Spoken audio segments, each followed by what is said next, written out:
Welcome everyone to the View from the Clipper podcast. I'm your host, James Warner from Clippers UK. Joined as always by Josh Sexton. Josh, how have you been these last 2 weeks? Been good. It's felt strange sort of being in this post All-Star break where the Clippers haven't really played very much kind of vibes. Obviously, they had their back-to-back mixed results on that really, which we'll get into in this episode, of course. But been quite enjoying it. Been quite enjoying the NBA sort of slowly ramping itself back up to a level that I feel more comfortable with than it definitely did around trade deadline time. There was so much news and things going on that I was struggling to keep up with it. But how are you feeling? Yeah, good. I agree. I think it's a nice break from the constant checking of social media. And I want to be honest, I don't think I want to know my X.com sort of usage for over that period of time. The screen time, that's the word I'm looking Yeah. for. The screen time for X.com during the trade deadline was unhealthy from my part. And the looking out for the shams notifications, the shams bombs. It was definitely a nice break from that. And I think the All-Star break provided it across the whole league, across the NBA for anyone in Clipper Nation, because obviously there was big change and we've covered that big change on previous episodes. So I definitely recommend going back and listening to those for our reactions on the James Harden trade, on the Bennedict Mathurin for Ivica Zubac's trade, which we've covered, and I think we've had time to dissect, and now we're really getting to see sort of the aftermath of that. I thought the All-Star break was fun. It was the first, obviously, All-Star break at Intuit Dome, and I think in Clippers fashion and still Steve Ballmer fashion, it had a really fun feel to it, and I actually managed to catch it. I think it was on a decently UK friendly time.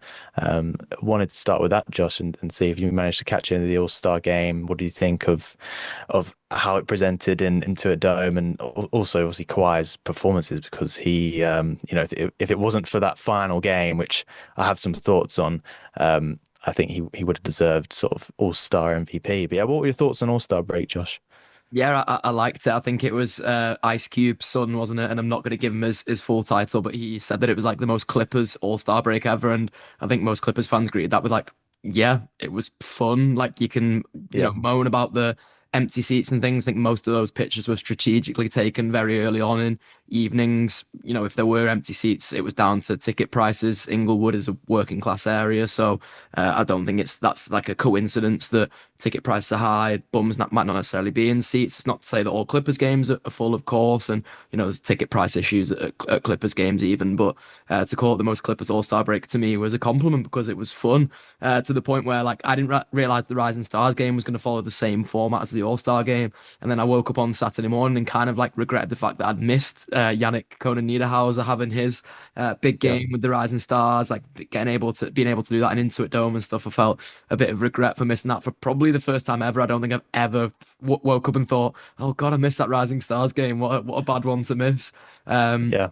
didn't catch very much of Saturday night, but it kind of went. I mean, besides Damian Lillard winning the 3-point contest on a torn Achilles, kind of went how you'd expect in terms of like people not being very happy with the dunk contest, the thing that's replaced the skills challenge, kind of getting a shrug of the shoulders, really. And the 3-point contest being the hallmark piece of that in terms of drama. And then the All-Star games were great. They were just so much fun. And Kawhi hooped his face off until, as you say, that final game. And Anthony Edwards had played hard throughout. I understand Intuit Dome sort of, arguing for Kawhi to be MVP. I'd have liked to have seen a Homer MVP as well for the All-Star game. But Kawhi's Yeah. got one in the trophy cabinet. I'm sure the robot is not going to lose very much sleep, or his motherboard's not going to be overloaded by the idea that he's not won an All-Star MVP to add to his previous All-Star MVP. Yeah. Let Anthony Edwards get one early in his career, and we can all come away from it feeling like things are just quite nice around Kawhi Leonard right now. And I don't know if that's like nice moments that are coming before disaster, but yeah, I mean, we can obviously come on to talk about what he said about the Clippers differently, but I'm pleased at least in the public eye that Kawhi Leonard is getting his flowers a little bit at the moment. Yeah, I completely agree. And I think it was the best stage for it, because I think his performances over the last few months have gone quiet, and with all of the, I'm going to use the taboo word again, aspiration stuff, and his name constantly being in the media and in the limelight for non-basketball reasons. that his performances were just not getting the love. So to put a performance like he did on a stage like that, which was, I think, really well watched, and I think there was lots of plaudits and lots of positive reaction from fans, but also the media generally around this new format, as you said. But to provide, I think, what is kind of a historic all-star performance in 31 points, six three-pointers, and two steals. A lot of the NBA discourse around all-star games over the last 10 years, I would say, has been around make it more competitive.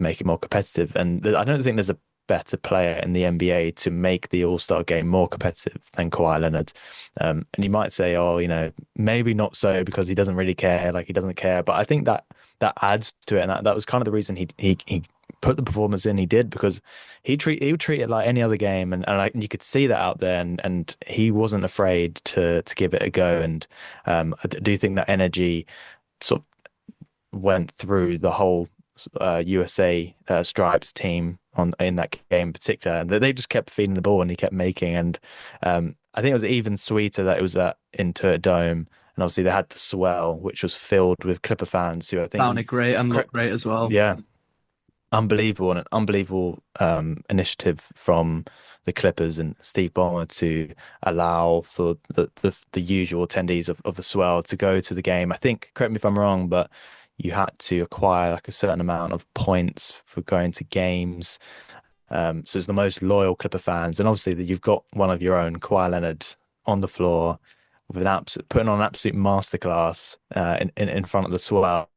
It just added to it, and it's added to the game. And that was the best All-Star game that I've watched in my entire time following the NBA. I really, really enjoyed it. My gripe with it, though, is the final game was so disappointing. And, I'm not going to discredit anyone. I thought the whole thing was great. I just thought it was a little let down because the game before was just so great.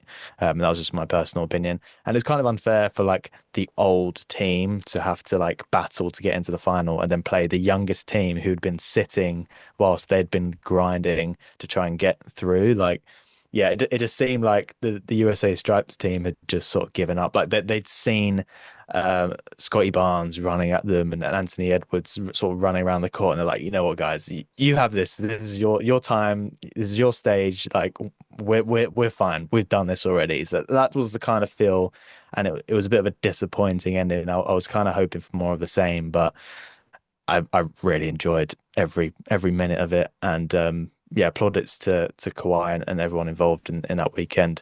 But since then, we have had Clippers games. I think as we said on the pod last time, we would be covering a few of those, starting off with a win straight off the back of All-Star, which I don't think any of us expected. Great performances from Kawhi Leonard, from Derek Jones Jr., but in particular Bennedict Mathurin, who dropped a whopping 38 on his first game Yeah, back home from debut. Yeah, quarantine. First home game yeah, for Mathurin, and I thought he was unbelievable, aggressive, went at the Nuggets all night, just relentless, and to do that from the bench in his first home game is obviously incredibly historic, but just more proof that he can be a great piece to this team.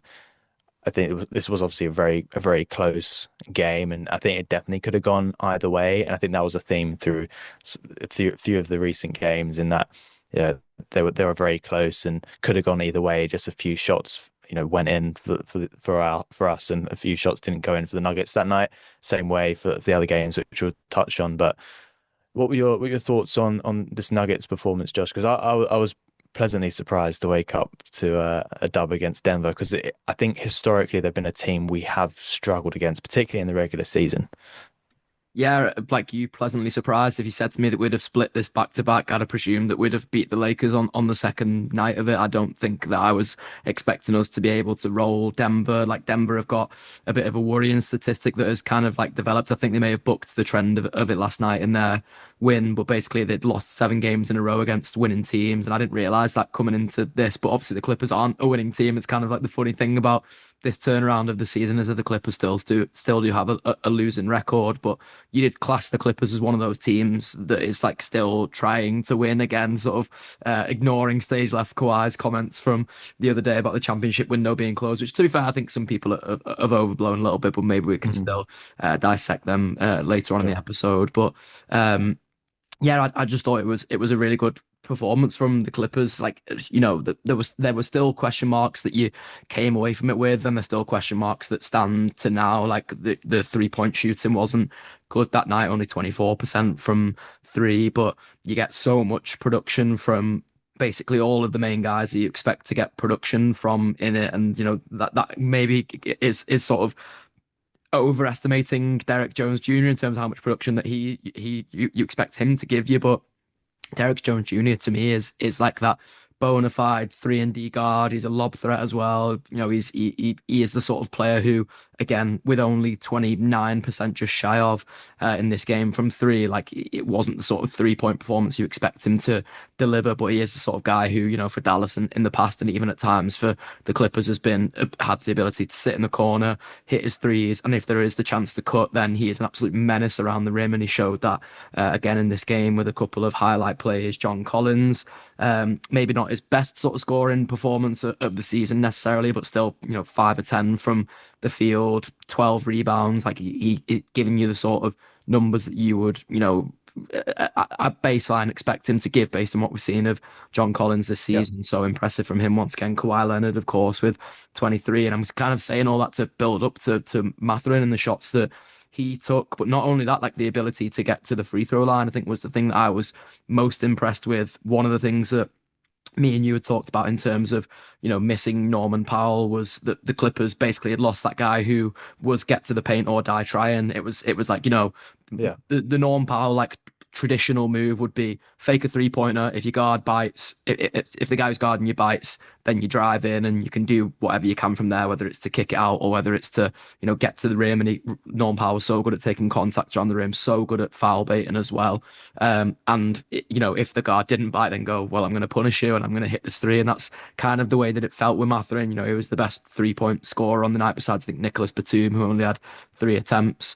The best from the field in terms of attempts. And then, as I say, 13 trips to the free throw line and, 12 of them being successful. So much to like from the Clippers offensively, a lot to like defensively. I think Mathurin is still leaving a little bit to be desired in that sense, but like we do have to remember that he's ultimately a development piece at this stage now.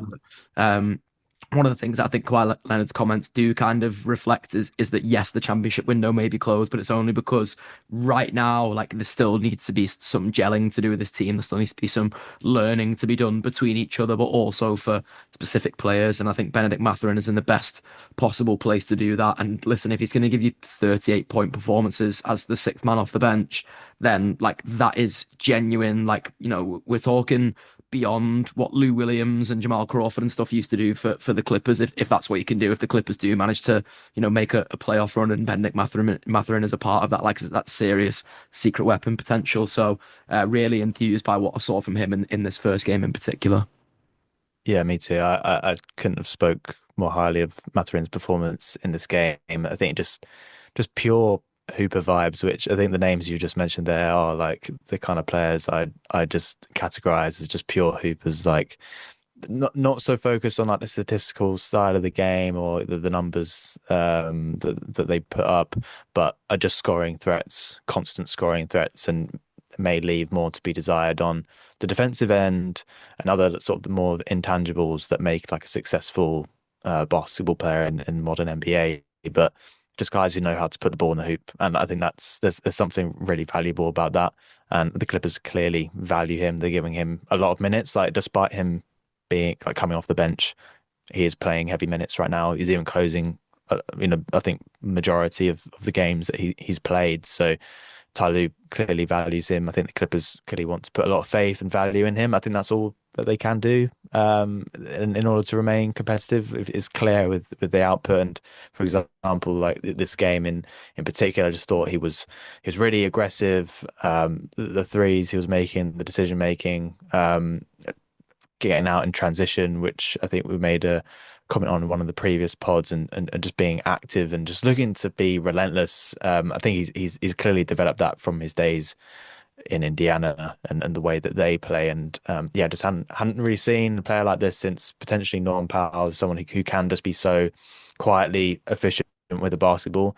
There's definitely like a little bit of discourse at the moment between like the stat heads in the NBA world and the sort of eye test NBA fans. And I think he clearly passes the eye test. The stats side, I think still, there's some development to do there, but sometimes, like as I mentioned, hoopers aren't always going to show up in the stat sheet other than the points that they score on the night. But in that game in particular, shows that he can do it against the best teams. He's not stat padding against the Wizards or one of the teams that are trying to tank. Like this is a fellow competitor in the West, a team who's potentially one of the preferred title contenders for the West who are going to push the Thunder this season. And he's got history doing it in the finals. So, you can't really say he doesn't do it, for those people who like to hang that over certain players. Oh, they don't do it in the playoffs. Like he's 23. He's done it already. He's put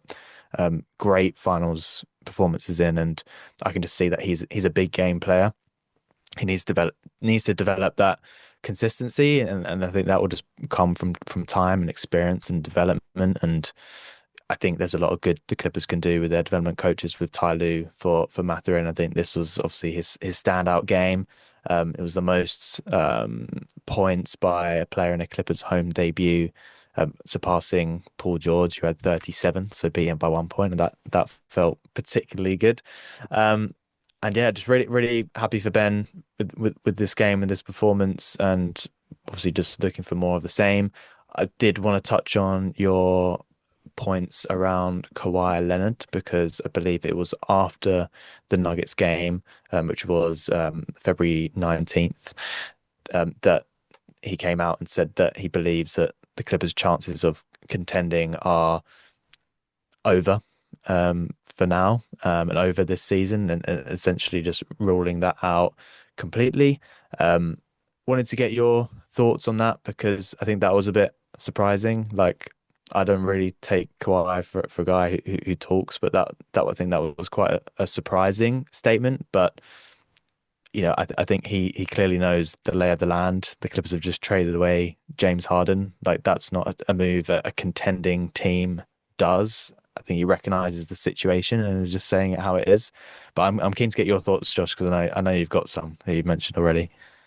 Yeah, and they kind of go both ways, really. Like, you know, I think we've said this on an episode before. Like sometimes when Kawhi Leonard speaks, he's almost like too honest, or like the filter isn't really Mm. there. And like generally, I don't want my like athletes, the athletes that I like to be, robotic. I don't want them to all be like media trained answers. I like that Kawhi can be honest, but sometimes I feel like because he's just so like down the barrel, it leaves things open to interpretation. And NBA Twitter is just waiting for an opportunity to jump on something that Kawhi Leonard says, especially with all the aspiration Yeah. stuff, to jump on something that pertains to the Clippers and, their contention window and things. And like, it's pretty clear for everyone to see that the Clippers aren't a team that is going to contend for a championship this season. So yes, in that sense, like what Kawhi Leonard says is literally correct. Like I don't think there is a world in which the Clippers can be upsetters in the play-in to make it to the playoffs and then make a deep run in the playoffs. Like if they're going to be upsetters in the play-in, they're going to be a first or like at most second round exit. They're not going to make it to the Western Conference Finals and NBA Finals, and I don't think that's a big news flash by anyone's standards, to be honest. Like they've just effectively blown up the team by trading away two of their best veterans, two of their most important veterans to what they do. They now don't have a starting level center because I'm still not classing Brook Lopez as a starting level center. So like again, those things that Kawhi says are not a huge surprise to anybody. But the bit of it that like maybe is a surprise, or like where he's kind of left it open is like if I'm one of Kawhi Leonard's teammates, I probably am looking at that a little bit being like, come on, like the pressure was already Yeah. on us a little bit to find this time to gel now, and maybe it isn't internally, maybe things just look different internally, but the optics on it as a fan are like, just let us have this time to develop without, being drawn into any of those conversations, good or bad. Like, don't suddenly make everyone laugh at us and be like, you're not contenders. Like, you blew it up and you said you were never going to rebuild, and now you're rebuilding, and Kawhi thinks you're a losing team. And that seems to be like the way discourse has gone on NBA Twitter over the last few days. And that's obviously exhausting. And there's nothing Kawhi Leonard can do about that because it's the nature of NBA Twitter discourse. But I would like it that the guy who leads the LA Clippers franchise like doesn't go out and give NBA Twitter that kind of fuel, and doesn't leave his teammates with that kind of uphill battle, and in terms of what they have to now go out and deal with. And I think it'd be probably overstating to say there was any like residual that went into that Lakers game, whatever. It's more than likely they just won a tough Yeah.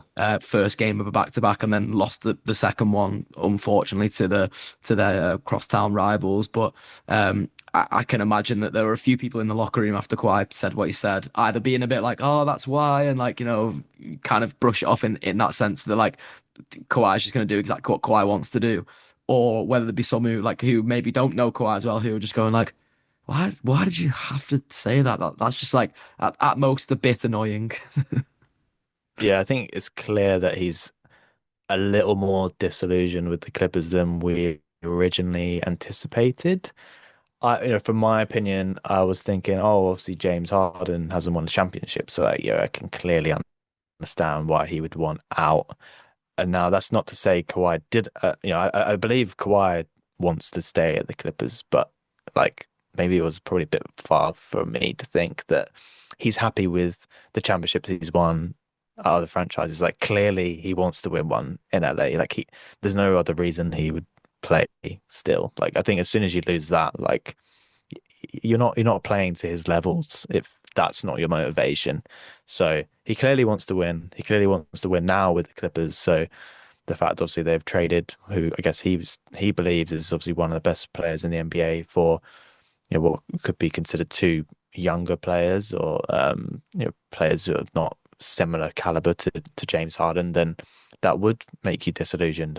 Like you've said, I did not expect him to come out with that publicly. I would have thought he would have maybe handled that in a more professional way and keep that out of the media because, as you say, like the Clippers have still got games to play. They're still going to be a play-in team. It's not to say they are contenders. I think they've definitely got less chance than the small chance they had of being contenders this season with James Harden. But yeah, I'm a little surprised, but it's clear that he is quite disappointed. I mean, I think some of the quotes that he shared on some of the moves stated that it was a complete turnaround from what he thought the team could potentially do. And he was saying that not to say they were contenders, but he thought they could make some noise or mess someone's seasons up. But his quote is, now the tide's changed. So it's clear that obviously he recognized the situation for what it is, but I thought maybe there could have been worded a little bit better than just saying it's over completely, like it's over now. And I can understand why some rumors obviously coming out about his place on the team in the off season and whether he's still going to be around. I would have thought he, out of everyone, would have wanted to retire in LA, but as I mentioned, like clearly wants another title. So if there is another team that's going to offer that, I think that could upset things. He's always been a player who's wanted to play at home, so yeah, I don't know what this means for his future if he's gonna stick with the team. I don't think you come out and say something like this if you're not happy with the direction of the team, and often that can cause players to review their own situation and maybe even take a gamble. I personally don't think he's going to move out of the West Coast. I just can't see that at all, and the Clippers aren't going to facilitate a trade to the Lakers, so he's going to be stuck with us until he decides what he wants to do. I think the Clippers are probably more likely to be willing to move off of Kawhi. But even that being said, there's still this ongoing investigation into the aspiration rumors, and that situation, and we don't know how that's going to end up. So yeah, I think it just adds more heat to what was already a bit of a growing fire with Kawhi Leonard in LA, and it is a shame because he has been playing so well recently. Um, I will sort of caveat everything and say I do think he's come out in backing of the new guys. Like I don't have the quotes, but he's definitely said some really warming and positive things about Bennedict Mathurin and his performances and his fit on the team, but also Darius Garland, and looking forward to playing with him. So despite this obvious disillusionment with the Clippers, like I think he's still coming out in backing of the new guys, but yeah, it's not a great look for the franchise when you got your star player coming out and saying like you've got no chance of competing for the title. Like we know, the fans know, like there's a almost 0% chance that the Clippers managed to win the NBA title this season, but we just don't want to hear it from your best player, really. Like that really did that. But I completely get your sentiment, Josh, and um, I just hope that Kawhi does the usual Kawhi and just continues to put performances on the court and sort of leave the talking to the rest of the players, which he is usually good at. Um, so yeah, we'll see where they go from there. I did want to touch on some of the other games in this episode, Josh. So Clippers followed up that Nuggets game with a game at their fellow LA neighbors, the LA Lakers. It was a short loss to the Lakers. As I mentioned, a lot of these games are very, very close. Kawhi showing his usual self, scoring 31 points, 5 assists, 4 rebounds, but going out with an ankle injury, which we can touch on in a bit more detail, because obviously that will be a little concerning. I don't think it's anything that's come up again, but it was a bit of a shame to lose him late. I think this is a game the Clippers could have won, and I do get the feeling that the Clippers probably should have won this game with Kawhi, but maybe that's like unequal for the very close win against the Nuggets and just sort of balancing out. But that was a shame. But again, Bennedict Mathurin just continuing to produce and sort of taking that 38 point home opener into the next game against the Lakers and adding 26 points, 7 rebounds. I think the Lakers just had a little bit too much offensively, and I think without Kawhi, it just wasn't one the Clippers could get over the line. But wanted to get your thoughts on this game, Josh. I think we found a little bit of success against the Lakers recently, which has been a little bit of a change because I think they were starting to change the tide a little in terms of like the win losses over the last few seasons. But a bit of a shame to drop this one. But I think it's just one of those that you cross out and move on to the next one. But what were your thoughts on this game, Josh? Yeah, just a banged up one, as you've kind of alluded to with Kawhi's injury, but also John Collins one. Like John Collins goes out earlier in the game in this one as well. And like tough to recover from that. Like you say, you've got the Lakers who have loads of defensive question marks about them. And I think you kind of get to see them with the way that the Clippers are able to play and able to score. Even Jordan Miller coming in and getting 10 off the bench, Chris Dunn having 8 points in this one. Like the Lakers are not a team that is set up to defend basically anybody. So No. even a banged up version of the Clippers was able to score 122 on them is kind of symbolic of that. But the one thing that they can do, especially when, Austin Reeves is on the court alongside Luka and LeBron is score the basketball. And again, you see it from, Austin Reeves and Luka Doncic sort of standing tall above really anybody else on the court, and I include Kawhi Leonard in that when he was in his minutes. Even if Austin Reeves doesn't necessarily in terms of literal points on the night, it more felt like his sort of overall offensive play like comes away with 80% from three, for example. Just like freakish stuff from the Lakers backcourt, and that's what the Clippers have dealt with a lot this season. Like you can say it's the sort of back-to-back edible if you want to call it that. The Clippers tend to just get freakish 3-point nights that happen against them. The Lakers are not a particularly good 3-point scoring team because only Austin Reeves and Luka Doncic and maybe Jake LaRavia and now Luke Kennard who can score threes. We've all seen with the Luke Kennard experiment when he was on the Clippers. Half the trouble with Luke is that he doesn't shoot them. So that's something the Lakers fans can continue to look forward to with the Luke Kennard experiment. I've got a lot of love for Luke, but he was definitely a frustrating player to watch. And yeah, there's almost not much else you can take from this. Like the Clippers were banged up; they lose by 3 points in the end. Collins goes down. I think it was in like the second quarter, or the third quarter at least. And Kawhi goes down in the fourth quarter. Like it's just tough, and sometimes like the lines are going to be hard. The Clippers kind of faced them in this. It was the second night of a back to back. I kind of wish that these games were flipped around. And when I say that, I mean like we played the Lakers first and then played the Nuggets. Because I think there's more chance if you catch the Lakers when you're healthy, you can take that momentum into Denver then. And Denver are already a bit banged up in terms of, the general of their season and guys who are still trying to recover a little bit from niggling injuries they've had for a lot of the season going on. So I think there was probably a better chance if they were flipped around that the Clippers would be able to, win both games even, which would have been, Yeah. beyond dreamland for any of us. But I think again, it feels like a lot like the Clippers of the early part of last season when they weren't necessarily winning games, but Ty Lue was coming out and saying, my team is going to compete every night. We're going to keep games close and we're going to, give ourselves a puncher's chance from there. And the Clippers had a puncher's chance in this one. They didn't hit their three pointers and the Lakers did. And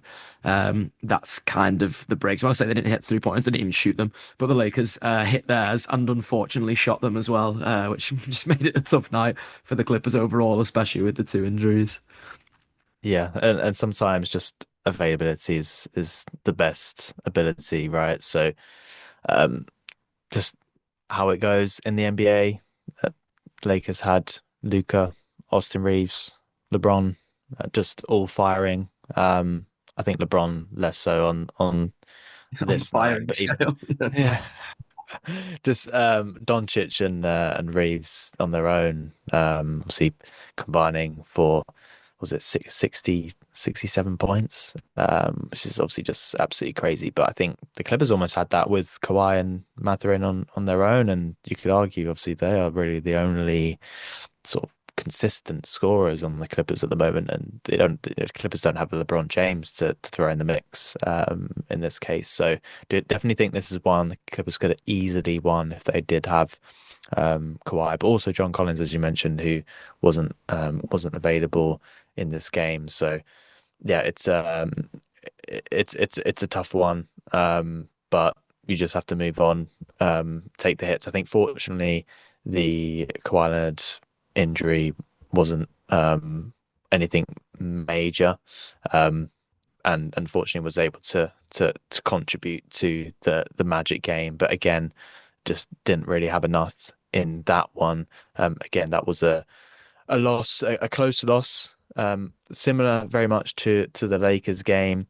It was a 109-111 loss with Kawhi leading the way with 37 points. And I think that was perfect in itself. The fact that the ankle injury wasn't too bad. He could continue to provide a 30 plus point performance. But again, it was a close defeat. I thought Mathurin had a decent game, but it was also a little bit of a regression there. But the Clippers were in these games, and I think you alluded it to. I don't think the Clippers of the start of the season are close in any of these because the shot making was just different, especially down the stretch. I mean, you had Desmond Bane dropping 36 points in this one, who's I think found some struggles this season, but is maybe starting to find his way on the Magic. So that was a little disappointing, but again, it's just one that you just got to take it with a grain of salt. The Clippers performed well on the night. They just didn't have enough, and I think those fourth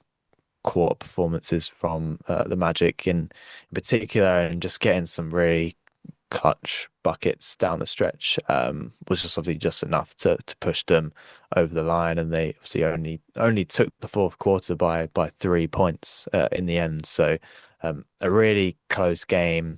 The Clippers are just going to find themselves with these nights because you don't have a James Harden who's going to show up consistently and provide that sort of clutch gene that he has. The Clippers do still have a young core. They still don't have Darius Garland on the court, right?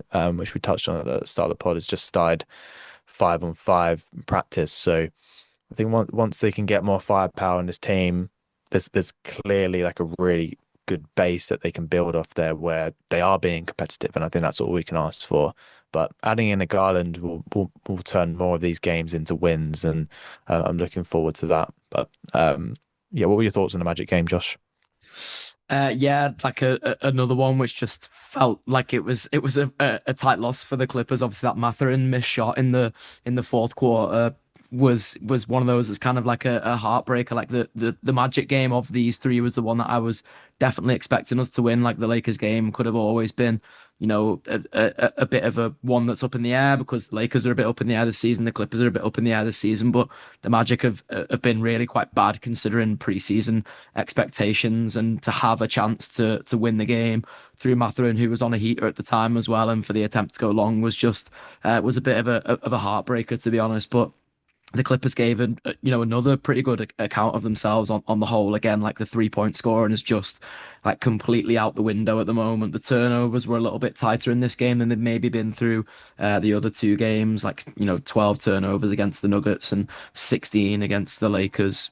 It was never going to be the thing that was going to, get it done for the Clippers, but they kept it down to just 9 in this game. So they definitely were a sort of tighter unit. I think you're starting to see, more of the gelling in the overall offensive play now. Maybe Kobe Sanders coming into the starting lineup was a little bit of a help in that as well. It Yeah. feels like he does have a bit more of those ball handling chops, maybe over a guy like Derek Jones Jr., who's mostly been like the two guard through this stretch of games. Once he moved to the forward, he sort of struggled a bit more, Derek Jones. So I think there is just a bit of balancing of the rotations to figure out there. But another huge night from Kawhi Leonard. I think that's just going to be the way it is down the stretch. We need Kawhi's 3-point percentage to come up, because if that comes up, then the Clippers are always going to have a better chance. But 37 points in this one, you can't really complain with that output and stuff. The stat sheet, across the board as well. 3 steals. Mathurin's hot run of steals finally came to an end, which was a bit of a shame. I was listening to Mm. a podcast with, I think it was 213 Hoops, the Lob the Jam, and Lucas Hahn, and he had an Indiana Pacers writer on, and he'd said that like in Mathurin steals percentage for the Clippers was like, I think 5 times or something what it was for the Indiana Pacers. So maybe that was always going to be the case, and it was going to like resort to the mean at some point. It was a Yeah. shame. That it basically happened off the back of that Nuggets game, 0 against the Lakers and 0 against the Magic. I think, he will be a bit of a defender on an island for a little while until the Clippers can find a way to, make him more a part of the overall. But unfortunately, what part of what the Clippers ran into is the Desmond Bane experience. Like I shouted him out on my NBA podcast Crossover the Pond the other day, because he's basically become the Magic's most important player. On another night where Yeah. Paolo was just cold as ice as he was against the Clippers, and you might think like, oh, can't believe the Clippers wasted a bad Paolo game. Like Desmond Bane just came to play and has kept coming to play so often this season, is so important to the Magic, because he has that 3-point potential. Whereas with Paolo and Franz, obviously Franz on the injury table at the moment, but generally with Paolo and Franz you don't get so much of that. So the Clippers did waste a good Paolo Banchero game. They wasted a good Kawhi Leonard game, but missing John Collins going into this, I think it was always likely to be a close game, just a bit of a heartbreaker. Because if that Mathurin 3-pointer goes down, then I kind of don't have to reflect on any of the other negative points from this game. Really, I can just talk about more of how much we're enjoying this Bennedict Mathurin experience, which I still am. But obviously, felt a little bit tougher after that Orlando Magic game.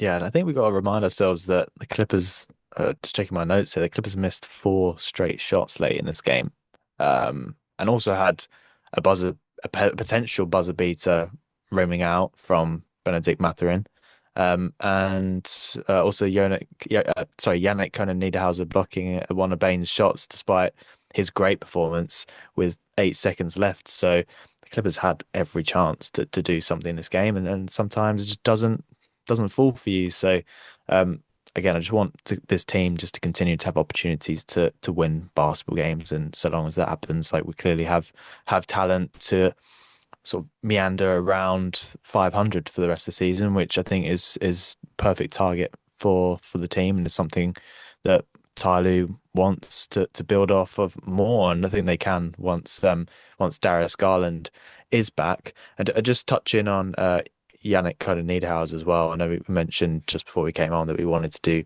like a little bit on him as well. In this game in particular, this was his most minutes post the All-Star break. He recorded 26 minutes in this one. Obviously, not much in the way of like points production, but I think was just a steady hand and clearly pro, showed the coaches that he can be relied on. I think he's made that backup center, or is starting to make that backup center spot his own. Like we haven't really seen much of Isaiah Jackson at all since he joined the team, just sort of a few minutes here and there. And it's clear that Yannick is getting the game time, which I think we were all calling for because we've seen performances from him in spurts this season when he's been given the opportunity. And I think this was one of those where, like, yeah, he can clearly produce on the big stage. He can produce in the NBA.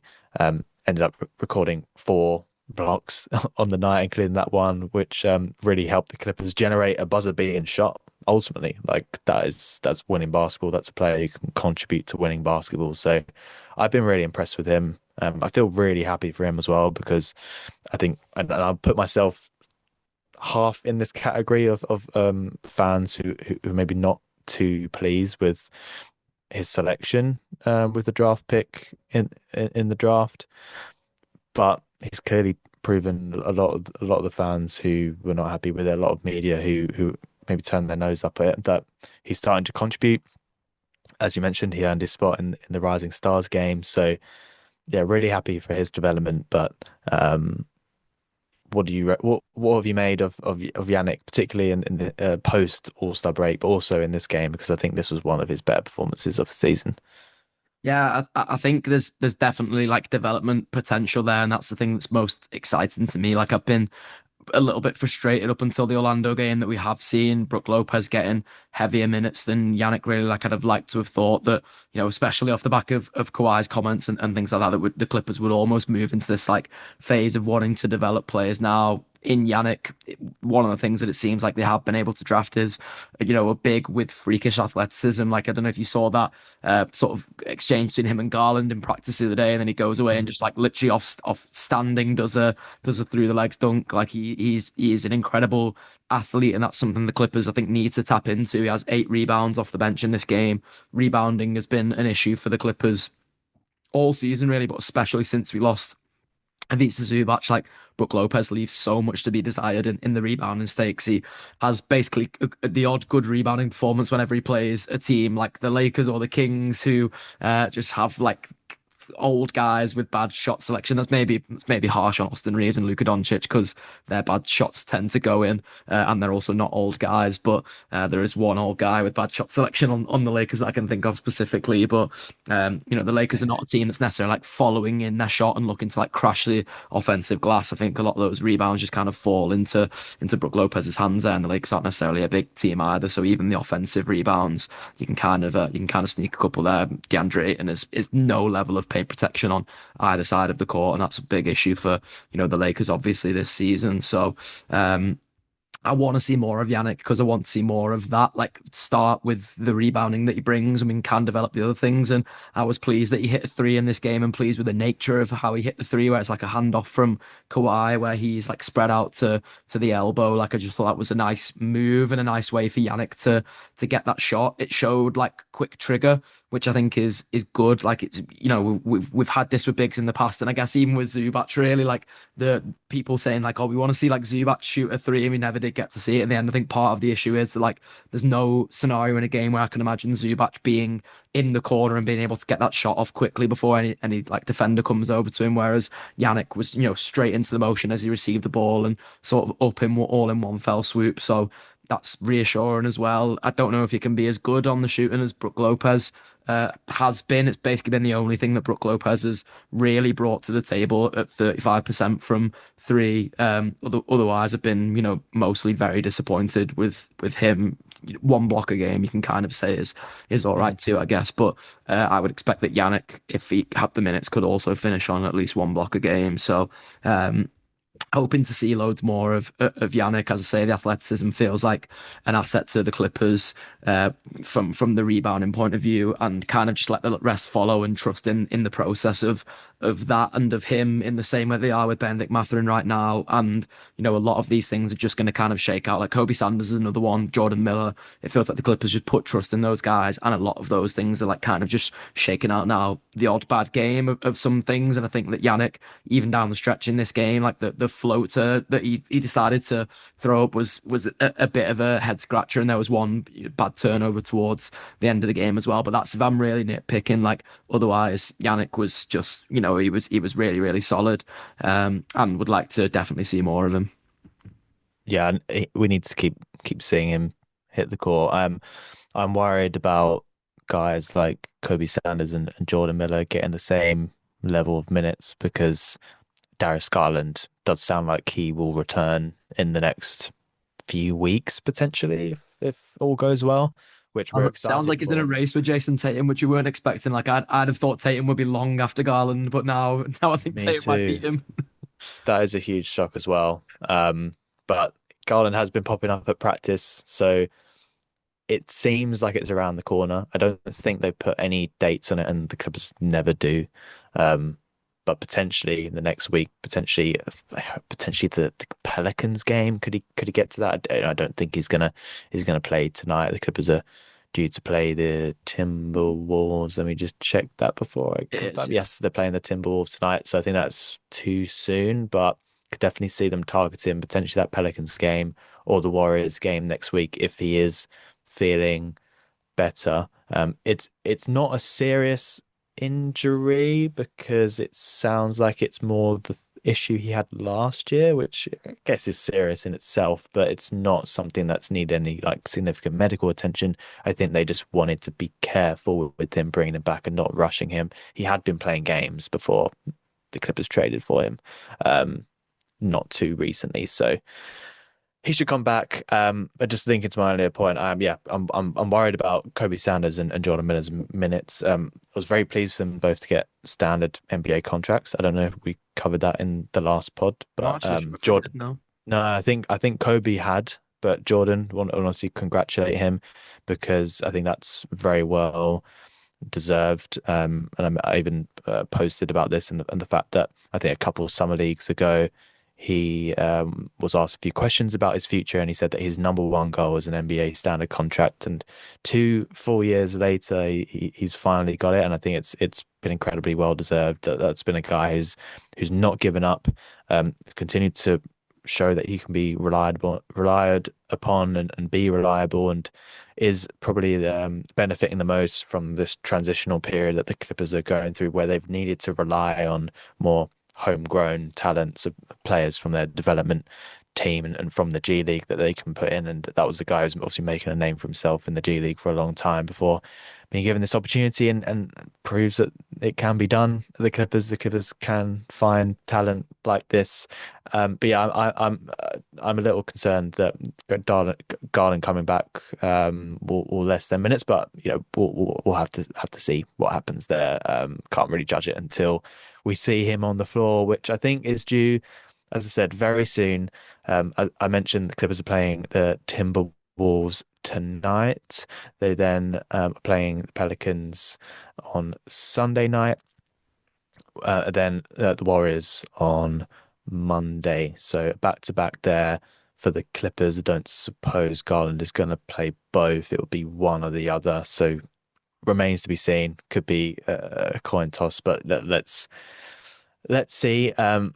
I think before we speak again, potentially have got four games. The Clippers sort of round that group out against the Pacers. And correct me if I'm wrong, Josh, but I don't think Ivica Zubac has played a minute for the Indiana Pacers yet and So, is being held away for an injury.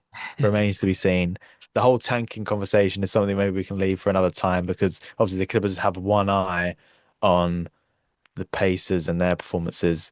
The Clippers could get involved in some tanking of their own if they end up letting the Pacers have this one just to improve their chances of getting the pick. It would be so marginal. Like it's literally still a coin toss for them.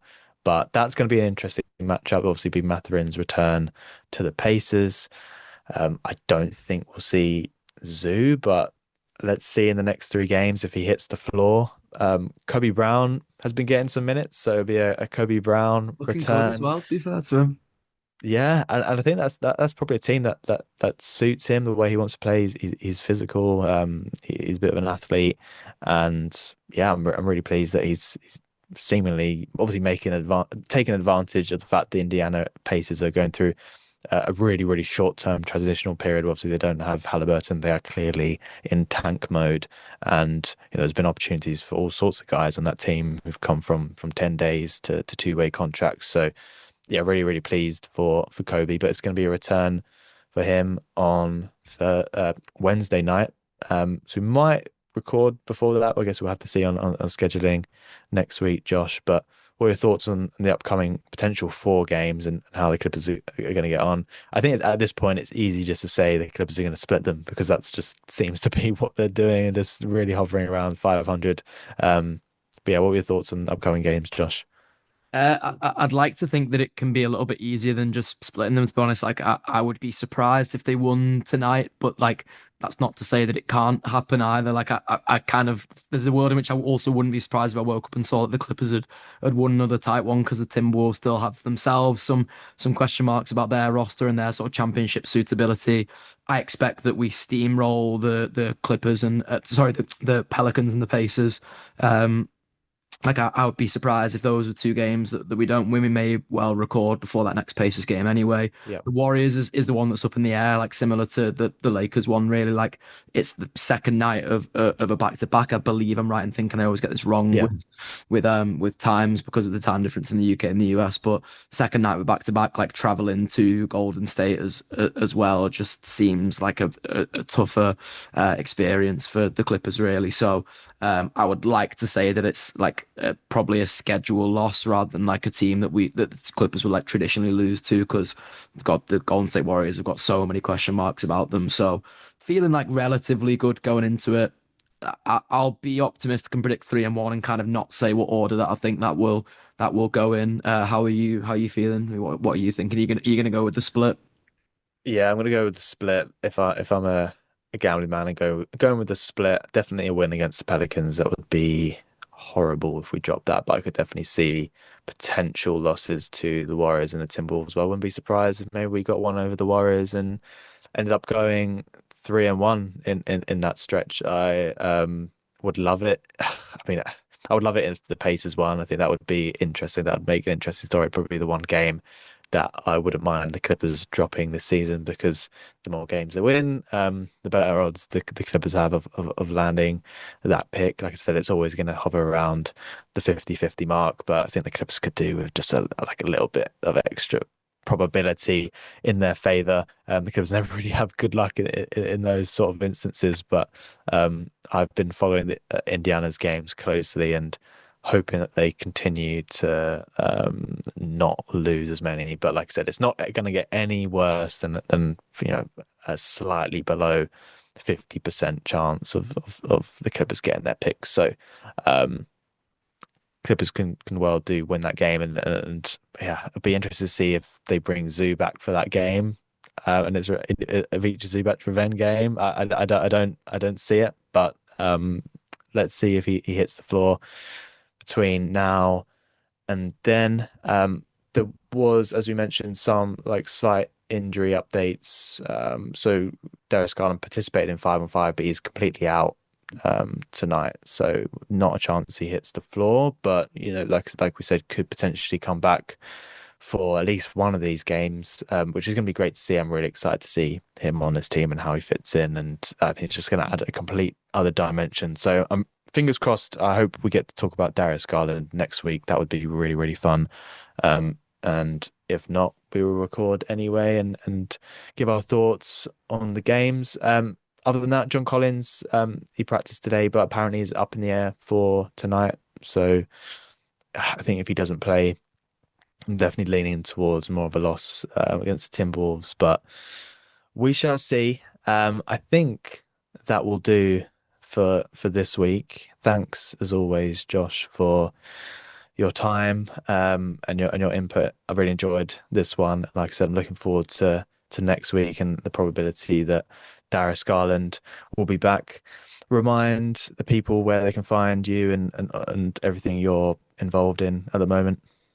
Yeah, Jay Sexton 24 across all the socials for any guys who are fans of, the NBA in a wider sense, not just the Clippers. I do a podcast called Crossover the Pond with Drew Lasker, who's a Amazon Prime NBA analyst. So always a good time with Drew. He's a former pro too, so he brings that ex-player energy to things. I am going to leave you in the spirit of Crossover the Pond with one bold prediction here, James, and that is that game against the Indiana Pacers. Ivica Zubac does play, they'll probably hook him before the fourth quarter, so like it won't be anything big. Like we're not going to get a Zubac revenge game, but I also think it's going to be the game that Darius Garland plays his first time for the Clippers.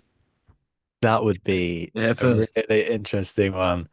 Really, really interesting. I'm looking forward to that game. I don't think it's one I'm going to be able to watch, but yeah, let's see. I would love to see that matchup, but it's gonna hurt to see him in that uniform on the court.